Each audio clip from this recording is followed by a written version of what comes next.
The puzzle about the subcontinent in general is that the partition wars led to 1 million casualties, and the creation of Pakistan, which is a natural problem for the United States, Afghanistan, all these years. But the Islamic State, is there something new here, or is this just the traditional rally to go to jihad that we've been seeing for decades in the subcontinent? The different factor here for India is this is not just trans-border, this is no border. So Pakistan might be a Muslim state, but it's still a state. Whereas the Islamic State is basically saying everything should be Islamic. All these existing borders should be obliterated.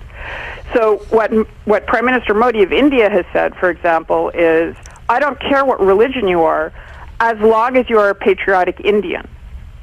And increasingly we're seeing within the community those who don't feel they're Indian first. They feel like they're Sunni first, for example, or Wahhabi first, or however they want to define it. In which case that threatens the very legitimacy of the state itself. So it's an entirely new and extremely dangerous metastasizing of the issue. And certainly for India, where you have, the world's second largest Muslim population, although it's 157 million Muslims in India, about 17% are Shia, and most of the rest are Sunni. Implicit in what you're saying, Cleo, if I read this correctly, is that this would be a very unhappy way of explaining Mr. Modi's overwhelming success at the polls and the ousting of the Congress Party and the domination of a party that's entirely identified with Hindu nationalism, extreme Hindu nationalism, almost as if there was an anticipation that there would be a reawakening of the Takfiri jihadists who are the Islamic State, which is apocalyptic and extreme violence and sees a Hindu in much the same light as you see an American, an infidel to be converted or destroyed. Did Mr. Modi win because this was already in the water? That was one component of it. The thing that allowed this to happen, allowed this flourishing of extremism within the country, was corruption. So those two twin things, this flourishing of extremism and the corruption of the Congress Party, were the two things that he was very clearly against.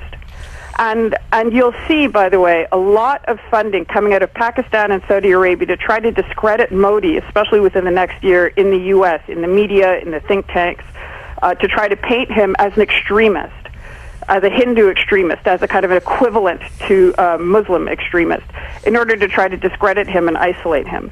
He is not. He is an anti-corruption campaigner who is fundamentally a nationalist who happens to be Hindu. He is not.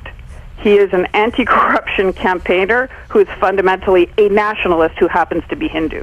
So, Cleo, essentially what you're saying is that for Modi to win this ideological religious struggle, he's going to have to not only engage in a battle of ideas, he's also going to have to clean up corruption, which has been inherent in the Indian government. Is that what you're saying? Yes. Yeah. And it goes beyond that. I'm not sure if you're aware, but India has separate civil codes for the different religions. We have 30 seconds, Cleo. Go ahead. Okay. So, for example, if you're a Muslim in India, you can have 4 wives. If you're Hindu, you can only have 1. So those sorts of disparities within the system have to start to change. Yes, that would strike me as a profound distinction that needed to change.